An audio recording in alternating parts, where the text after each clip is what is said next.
పత్తిలో ఈరోజు మనము 3 రకాల మందుల్ని కలిపి స్ప్రే చేయడం జరుగుతుందండి. ఇంతకీ నేను చేస్తున్న ఆ మందులు ఏంటి? ఈ విధంగా మీరు బహుశా కలిపి చేయకపోవచ్చు. అందులో 2 మందులు కలిపి చేసినా కానీ ఒక మందునైతే కలిపి చేయకపోవచ్చు అనమాట. మీరు ఒకవేళ చేసి ఉన్నట్లయితే మీకు ఎలాంటి రిజల్ట్ వచ్చిందో కూడా కామెంట్ చేయండి మిత్రులారా. దాంతోపాటు కొత్తగా చూసే రైతన్నలారా సబ్స్క్రైబ్ చేసుకోండి మిత్రులారా. సబ్స్క్రైబ్ చేసుకొని సపోర్ట్ చేయండి, కామెంట్ అయితే చేయండి, లైక్ కూడా ఇవ్వండి మిత్రులారా. ఈరోజు మనము మెగ్నీషియం సల్ఫేట్ని తీసుకుంటున్నానండి. 3 మందుల్ని 3 బకెట్లో తీసుకుంటున్నాను. ఈ సెకండరీ పోషకాలైనటువంటి మెగ్నీషియాన్ని మనము 1 కేజీ 2 కేజీలు తీసుకుంటున్నాను అనమాట. సో మనది వచ్చేసి 4 ఎకరాలు 2 ఎకరాల డోస్ సరిపోతుందండి. అందులోనూ మనకు ఇటాలియన్ గన్ ఉంది కాబట్టి వాటర్ కూడా తక్కువ పడుతుంది కాబట్టి మనము 2 ఎకరాల డోస్నే స్ప్రే చేయడం జరుగుతుందనమాట. సో ఇది ఒక 2 కేజీలు తీసుకున్నాను. ఇది తీసుకోవడం వల్ల మనకు మొక్కలు పచ్చదనం గ్రీనిష్ రావడము, దాంతోపాటు సైడ్ బ్రాంచెస్ మెత్తగా రావడము జరుగుతుంది అనమాట.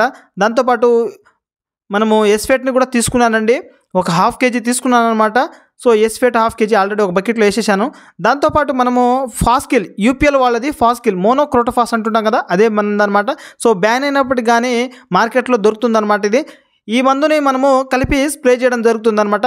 ఈ విధంగా మనము కలిపి స్ప్రే చేసుకోవడం వల్ల మనకు కలిగే ప్రయోజనాలు మన పంటలో ఈ పేనుబంక నుంచి పిండి నల్లి, ఈ మసిపేను, దాంతోపాటు త్రిప్స్, తామర పురుగు, ఈ పచ్చదోమ, ఏవైతే రసం పీల్చు పురుగులు ఈ పత్తిని ఆశిస్తాయో ఆ చీడపీడ పురుగుల్ని, దాంతోపాటు పురుగుల్ని కూడా అన్ని రకాల రసం పీల్చు పురుగుల మీద సమర్థవంతంగా నివారించగలిగే మందులలో ది బెస్ట్ మందుగా ఫస్ట్ డోస్లో చేసుకోవాల్సిన మందులు ఇవే అనమాట.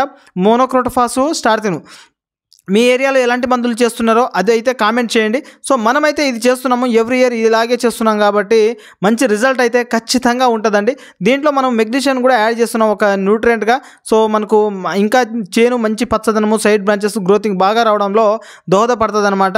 సో ఈ విధంగా మనము మన పత్తికి మొదటి స్ప్రేగా చేయడం జరుగుతుందండి. మీరు కనుక ఇలాంటి మందుల్ని చేసి ఉన్నట్లయితే మీకు ఎలాంటి రిజల్ట్ ఉందా లేదా అనేది కామెంట్ అయితే తెలియజేయండి మిత్రులారా. ఇంకా మనము మన పత్తి పంటకి ఎలాంటి మందుల్ని స్ప్రే చేయబోతున్నాము, ఎలాంటి మందుల్ని స్ప్రే చేసినట్లయితే పూతలు అధికంగా వస్తాయి, సైడ్ బ్రాంచెస్ ఇంకా రావడము, దాంతోపాటు వచ్చిన పూతని గూడ రాలడాన్ని ఆపడానికి ఎలాంటి మందుల్ని స్ప్రే చేస్తానో ప్రతిదీ మన వీడియోలో అయితే మన ఛానల్ ద్వారా వస్తూనే ఉంటుందండి. కావున కొత్తగా చూసే రైతులారా సబ్స్క్రైబ్ అయితే చేసుకోవడం మర్చిపోద్దండి. సబ్స్క్రైబ్ చేసుకుని పక్కనే బెల్ ఐకాన్ని క్లిక్ చేసుకున్నట్లయితే మనం పెట్టే ప్రతి వీడియో మీకు నోటిఫికేషన్ ద్వారా రావడం జరుగుతుంది అనమాట. తద్వారా మీరు వీక్షించవచ్చండి. దాంతోపాటు మనము ఫర్టిలైజరు ఎలాంటి వేస్తున్నామో కూడా తెలియజేస్తాను. మీరు ఛానల్ని ఫాలో అవుతూ ఉండండి. మంచి ఈల్డింగు, ఎకరానికి మనము మంచి దిగుబడి తీసే విధంగానే మన ఛానల్లో మందులు ఉంటాయి, తక్కువ ధరలో ఉంటాయి అన్నమాట. సో కావున ప్రతి ఒక్క ఫార్మరు ముందైతే ఫాలో అవ్వండి కొత్తగా చూసే రైతన్నలారా. ఓకే, మరి వీడియో పూర్తిగా చూసినందుకు ప్రతి ఒక్క రైతన్నలకి మన ఛానల్ తరపున ధన్యవాదాలండి.